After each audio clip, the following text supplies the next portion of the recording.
Hey guys, it's Jensen, and today I'm going to be talking about the books I can't wait to read this summer. So what I look for when I'm trying to decide what to read during the summer is I'm looking for something similar to what kind of movies I want to watch during the summer. I like popcorn movies, blockbuster movies, so I'm looking for popcorn books. I want something that is light and thrilling and funny, and something that is, going to take me on a journey, since usually I'm not going anywhere. So something that will transport me. So that's how I decided the books for this list. So without further ado, let's jump into the books I want to read this summer. The first book I'd like to get to this summer is The Bromance Book Club by Lyssa Kay Adams. What I know about this book is it's about a Major League Baseball player who's on the brink of divorce from his wife. And he is trying to find a way to save his marriage, and he finds help from a group of guys who have formed a book club where they read romance novels, and this book club has helped save their marriages. So this sounds really cute. I love this setup. It sounds hilarious, and I can't wait to read it. This next book was a selection on the Modern Mrs. Darcy Summer Reading Guide. It is Lovely War by Julie Berry. This book combines World War I, Greek gods, and romance. And the basic setup for this is Hephaestus challenges Aphrodite to prove that love still exists.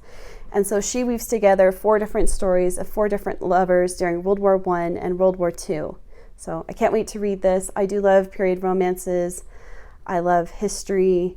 I love the Greek gods. So I think this is just going to be a combination of a lot of wonderful things. And I hope it will be just absolutely beautiful. So this next one has been all over social media. It is Beach Read by Emily Henry. What I've heard about this one is it's about a young romance novelist whose world is shattered after her father dies because she finds out that her parents' seemingly perfect marriage was not so perfect. And she finds that this affects her writing. She can't write romance anymore. So she goes away to her father's beach house to see if she can find inspiration there.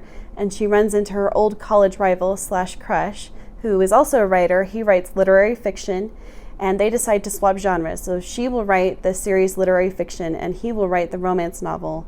And it sounds like hilarity ensues.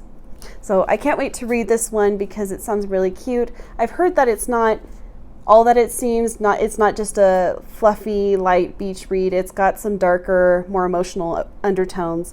So I can't wait to check this one out.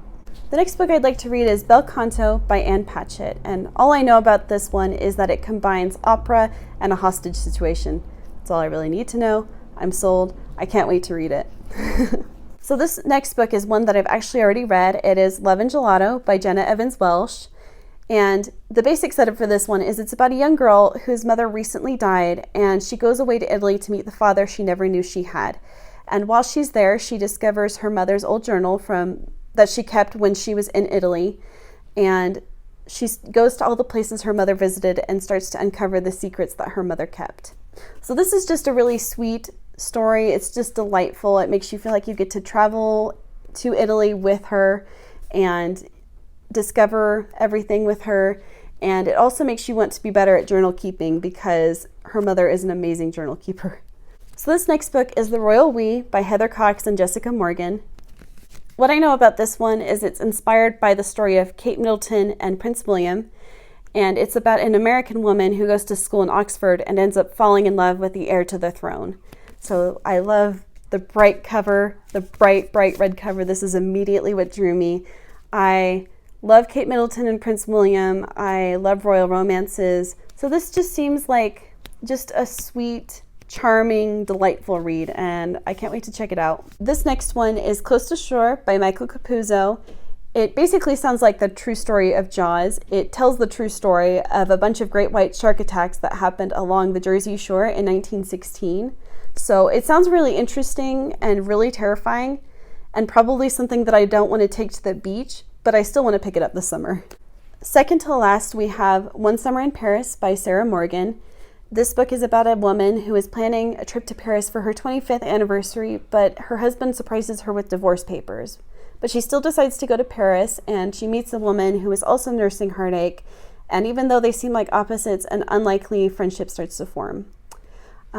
So I want to pick this one up because I like books that can take me away to a destination. I don't typically go on vacation during the summer, so I like books that can give me that escape. I know that this takes place over a Paris bookshop, so I hope that that will be implemented into the plot. I just think this will be a delightful way to go to Paris for a little bit. The final book on my summer TBR is Waiting for Tom Hanks by Carrie Winfrey. This book is about a young woman who aspires to be the next Nora Ephron, which, for those who don't know who Nora Ephron is, she's a very famous screenwriter and director who wrote a lot of movies that you probably know and love, like Sleepless in Seattle, You've Got Mail, Julie and Julia. And so she aspires to be the next Nora Ephron. And so she spends her days working on her screenplay and watching Sleepless in Seattle. And she also dreams of meeting a man who is like Tom Hanks in her favorite romantic comedy movies. And so she gets a job on a movie set and she meets the lead actor there who couldn't be less like Tom Hanks. But it sounds like they start to form a romance, but he's going to leave town eventually. So I don't know too much else, but it sounds really cute and just really sweet. I love Nora Ephron, and so I love that this seems to be a tribute to her. So yeah, I hope this is going to be just a light, fun, fluffy read, which is what I want to read during the summer. So those are the books on my summer TBR. If you are someone who also likes to compile a list of books to read during the summer, let me know in the comments below what you plan to read. Thank you so much for watching this video. I post videos every Wednesday and Sunday, and I'll see you next time. Bye.